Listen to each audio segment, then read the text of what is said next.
नमस्कार ओडिशा। आज 10 तारिख जुलाई मास शुक्रवार आउ आजिकार पाणीपाग अपडेट आसी जाइछे। तेबे उत्तर पश्चिम बंगोपसागर एवं सुलग्न उत्तर ओडिशा पश्चिमबंग उपकूल रे सृष्टि होइथिबा अवपात दुर्बल होई सदृश लघुचाप परिणत होइछे। वर्तमान सदृश लघुचाप उत्तर पश्चिम मध्यम प्रदेश एवं यह संलग्न दक्षिण पश्चिम अंचल रे सक्रिय रहिछे। दुर्बल हेबा परे पाग बदलिबा सह वर्षार परिमाण सामान्य कमिछे।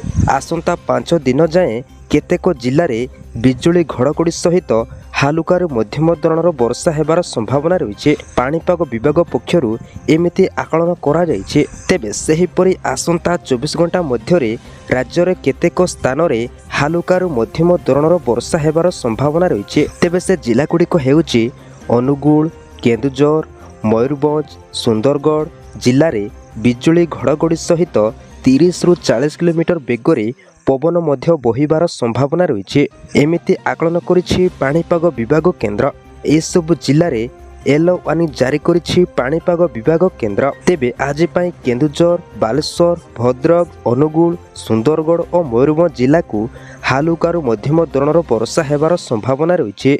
पवनर बेग घंटा प्रति 30 रु 40 किलोमीटर बेगरे पवन बहिब बोली कहिछि पाणीपाग विभाग केन्द्र। ए सब जिला को येलो वार्निंग जारी करिछि पाणीपाग विभाग केन्द्र। तेबे आज संध्या रे केन्दुझर, सुंदरगढ़, अनुगुल, बौद्ध और मयूरभंज जिल्ला रे बिजुली घड़घड़ी सहित हालुकारु मध्यम धरणर वर्षा हेबार संभावना रहिछे।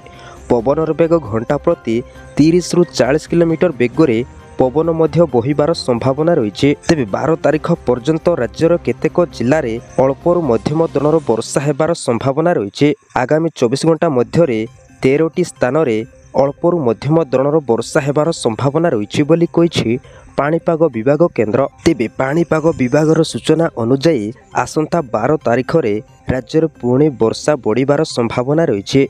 बंगोपसागर रे एक घूर्ण्यबलय सृष्टि हेबो।